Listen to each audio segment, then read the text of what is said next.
Kaya kami nandito lang kami sa harap ng bahay kasi baka kung ano pa yung mga bumagsak. Kaya mga kababayan, no, mag-ingat po tayo, no? At paki-share na rin yung video para maging aware sa mga kababayan natin. Samahan ka ng yero. Dito nga po pala ngayon ang Team Daddy Frankie, sir. Anda, Pangasinan. So, first time ko po dito ngayon nakasama. First time ko nasaksihan talaga yung ganitong bagyo. Mga kababayan, alas 7 po ng gabi dito sa Pangasinan. Kararating lang namin. Salamat sa Panginoon kasi after po namin ihatid si Maricel dito sa Anda, Pangasinan, babalik sana kami ng Malasiki, Pangasinan.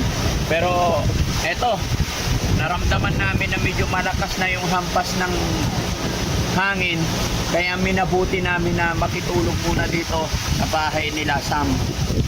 So, mag-ingat po tayo mga kababayan. Hindi po biro-biro yung hampas ng hangin.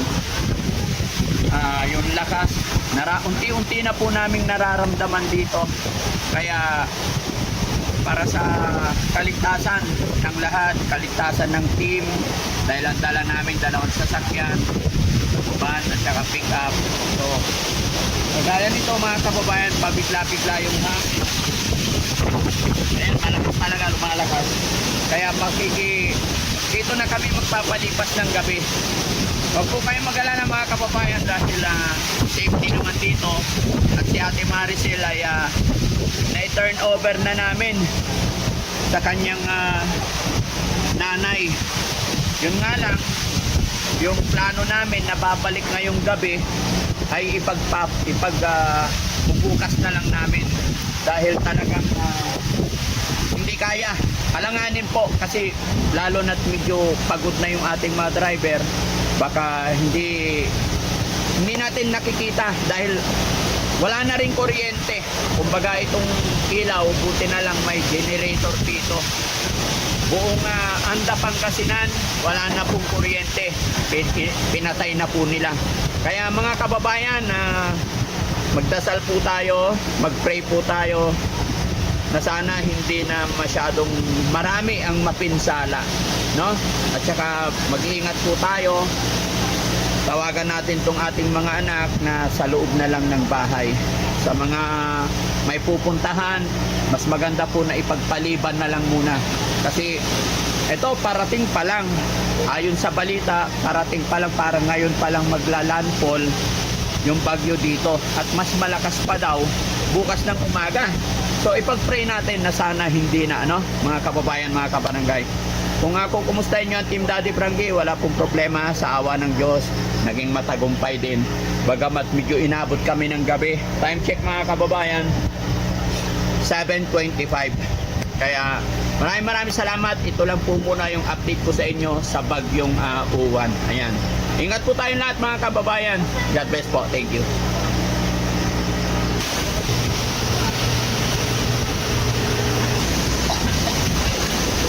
Wala. Nakakatakot mga kababayan. Andito kami ngayon sa mga kababayan, Anda, Pangasinan. Tutulog na po kami, kaya lang napagising kami bigla dahil sa nagpapagsakan na po yung mga kahoy dito sa bubong. Time check po mga kababayan, mga kabarangay, 10:15 po ng gabi. Mapapansin nyo po, talagang nagbabagsakan na po. Tapos ito kanina, muntik na umangat yung yero. Ayan. Uy! Ayan mga kababayan. Dito lang po yan sa yero. May bumagsak na.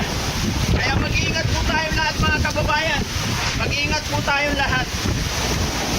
Hindi kami makatulog dito dahil nandito kami sa tuktok ng bundok. Mga sasakyan namin nabagsakan na po ng mga kahoy. Pero hindi na pwede puntahan kasi baka kami yung mabagsakan. Kaya mga kababayan, lalong-lalo na dito sa Anta, Pangasinan, mag-ingat po tayo. Wag muna tayong matulog mga kababayan, maging alerto tayo sa pwedeng mangyari. Magdasal po tayo mga kababayan. Hindi na namin pwedeng puntahan yung mga sasakyan sa baba dahil ang sasakyan or mga material na bagay pwedeng palitan yan. Kaya kami, nandito lang kami sa harap ng bahay kasi baka kung ano pa yung mga bumagsak. Kaya mga kababayan, mag-ingat po tayo, no? At paki-share na rin yung video para maging aware sa mga kababayan natin. Ito mga kababayan dito, tignan mo bro. Tumba na lahat yung mga saging sa baba. Yung sasakyan natin, yung isa alam ko na nadaganan na. Oh. Ayan. Buti na lang mga kababayan, may generator dito. Pero yung kuryente, as in, buong Anta, Pangasinan, wala na po talagang ilaw. Wala na. Ayan oh, may nilipad na yero. Yan, lumipad na. Galing po yan sa yung Kamalig. Nilipad na yung yero. Yung dalawa nandoon. Yun, nakakatakot kasi nagliliparan yung mga yero dito sa Anta, Pangasinan mga kababayan. Ingat kayo baka pumunta dito. Yun, 3 yero na yun inilipad doon mga kababayan. Kaya hindi kami natutulog. Para pantayan namin yung nagaganap. Sana mga kababayan, sana ligtas po kayo dyan. Nakakatakot talaga, nakakatakot. Pero buti na lang po, walang ulan. Mas malakas ito pagka sinabayan ng ulan. Huwag naman na sana. Diba? Ayun na, bumagsak na. Naku, delikado. Kinakabahan ako guys, kinakabahan talaga ako. So huwag kayong lalayo dito dito lang tayo. Over na ako dito. Overcome. Ha? Yung nangyayari. Guys, bababa lang kami saglit kasi narinig ko may bumagsak na sa sasakyan. Tignan po natin.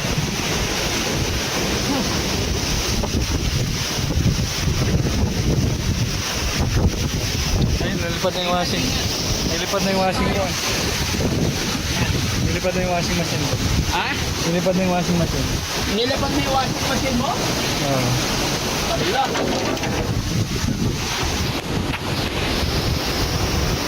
Ayan may mga rin. Ayan mga kababayan Ultimo pati barangay dito naka-alert na rin. Kasi talaga nagliliparan na. No? Madilim. Yung isang sasakyan natin. Ayan. Okay. Kasi yung kawayan dito guys. Ayan tumumpa na. Tumumpa na bro, tumumpa na. Oo. Tumpa na yung kahoy. Tapos yun, tumumpa na yung kahoy. Delikado. Buti na lang talaga mga kababayan, walang ulan. Kasi mas malakas yan pag may ulan. Andito po yung mga sasakyan ng Team Daddy Frankie mga kababayan. Na-stranded na po kami dito kaya hindi na kami umuwi. Buti na lang talaga kaysa naman makipagsapalaran tayo. Napakahirap po, napakadelikado. Kaya mag-iingat po tayo mga kababayan. Andun, yun, sa kabilang yung mga barangay natin. Ay, may tumumba ng kahoy. Nakaharang na kalsada, Hala. Lakas. Tumumba na guys.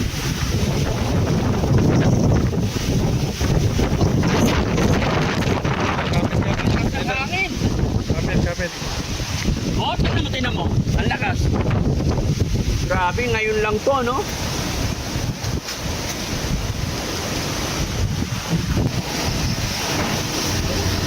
Nangyari, ay nasira na ngayon. Sam! Ay, tumumpa na yung Kamalig. Tamahan ka ng yero. Dito nga po pala ngayon ang Team Daddy Frankie, sir. Anta, Pangasinan. So, first time ko po dito ngayon nakasama. First time ko nasaksihan talaga yung ganitong bagyo. Super typhoon. So, Ito, wait lang. Takot ako makatamaan ako. So, yun nga, kasi actually pag sa Makati naman hindi ganito ka grabe dito, sobra. Talagang maano na yung mga yero, talagang nag-aano ko na yung mga yero, natatakot na ako actually ayoko lumabas. Pero, konting update lang para malaman niyo yung kalagayan dito ngayon sa Anda. Actually, wala nga pong ilaw dito, yun, buti na lang yung yung may-ari ng bahay merong may generator, so yan. Ilaw lang yung halos nabubuksan namin dito, no? Pero grabe talaga, ayun, talagang mapapaano ko sa hangin dahil sobrang lakas. Nakita nyo naman, diba? Kanina merong nag-ano na ng yero, so natatakot kami, no? So, kayo mga kababayan, mga kabarangay, mag-ingat po kayo kung saan man kayo party ng Pilipinas. Especially yan, lahat ng tiga Pangasinan, no? Pati sa, Aurora. Yan ngayon ang pinakamalakas. Pagkakaalam ko dito is parang nasa signal number 4. No? So, nasa signal number 4 po ang, buong Pangasinan at, buong Aurora. So, mga kababayan, mga kabarangay, sana mag-iingat po kayong lahat. No? At ito, mag-update ulit kami mamaya kung hanggang, kasi yun nga, kung oras na. Okay, sir. 12 pa. Ayan, 12 na po dito ngayon, no? So, kaya mayarin po, ayan, hindi rin kasi kami makatulog dahil talagang kalabugan yung yero. So, natatakot kami, baka mabaksahan kami ng yero dito, no? Eh, mga kababayan, mag-iingat po tayong lahat dyan, ha? Huwag niyo po kalimutan, mag-pray. Mag-pray po kami. Kasi gusto ko, nakakatakot. Kaya ingat po kayo lahat dyan, mga kababayan. Kababayan, pupunta po kami sa labas kasi yung isang sasakyan nabagsakan na po ng kawayan, kaya yung isa iaayos ni Kuya Jesse sa mga kami.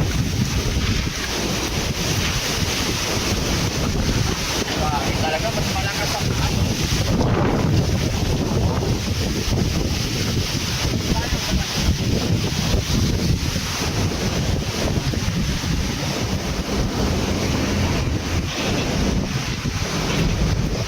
mga kababayan, tignan nyo yung mga kawayan, tignan nyo yung pinagparkingan namin ng sasakyan, tumba na po lahat yung mga kawayan, kaya pinapalipat ko, babalik ta rin dito paharap, no?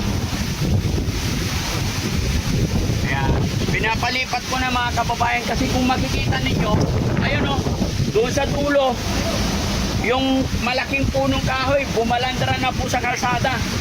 Ayan, kaya pinaatras ko na yung sasakyan. Hoy! Balik mo, ingat ka, ha? Balik mo! Laki!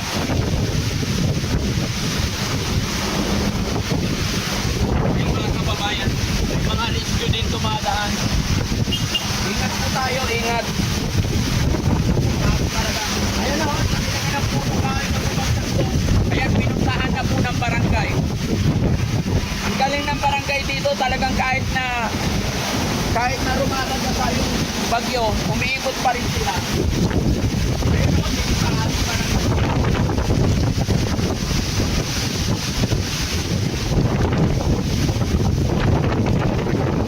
Dito na ako pa, bro. Wala, nagkakutik-kutik dito.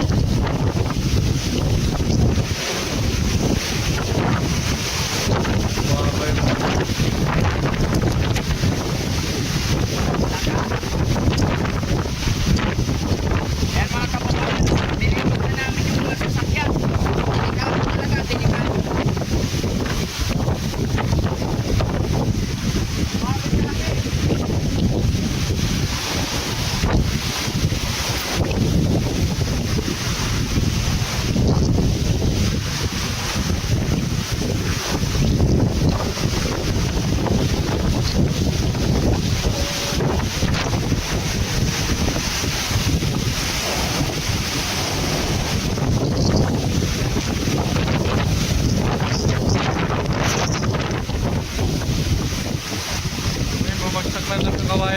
bumagsak na lahat ng kawayan. Ha? Yung lahat ng kawayan. Ayun, bumagsak na rin yung kawayan. Delikado talaga. Baka malaglag yung dads yung isang sanga ng kawayan na yan. Yung sanga na, baka malaglag dito. Sa Banti na sasakyan, natin dito. iabanti pa rin dito. Malampot na dyan to. Okay lang yan. Wala na tayong magagawa pag nabagsakan yan.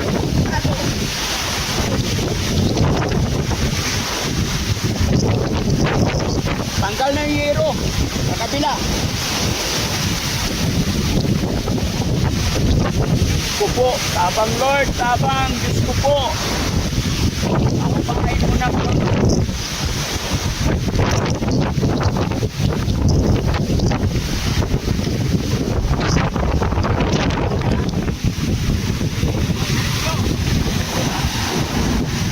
Pero 4 wheels na maya, walang problema. Sige. Okay na yan. Baka malalim, bagsak na puno, babagsak na yung puno doon. Ay, babagsak nga. Ito yung puno niya sa dapat niya dads eh. Ha? Babagsak nga. Ay, yung buto! Umabante! Umabante! Ay, yung buto! Umabante! Sobrang lakas eh.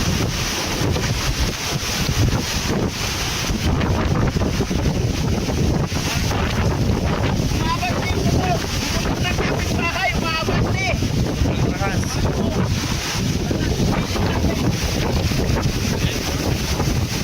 Ingat dads ha, ingat. Baka na kawayan.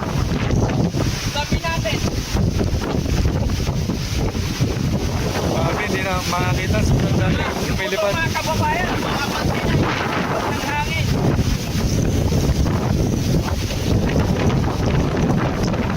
Matama ka ng yero dyan dads ha. Ha? Yan, baka matama ka ng yero. Pwede na dito!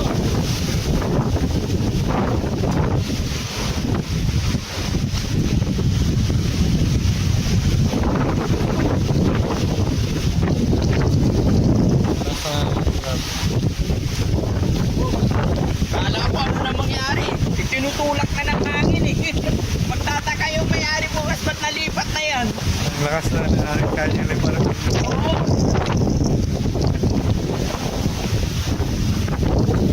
Yung ano doon. Oo. Mga kawayan doon ka, punong kahoy. Dilim talaga.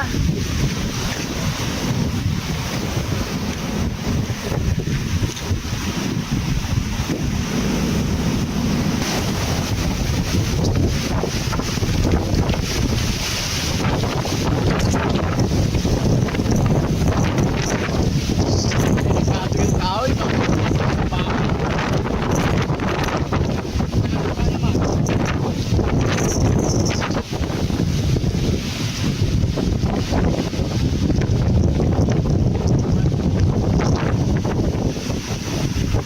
Kawayan, no? Tumba na yung bakod mo.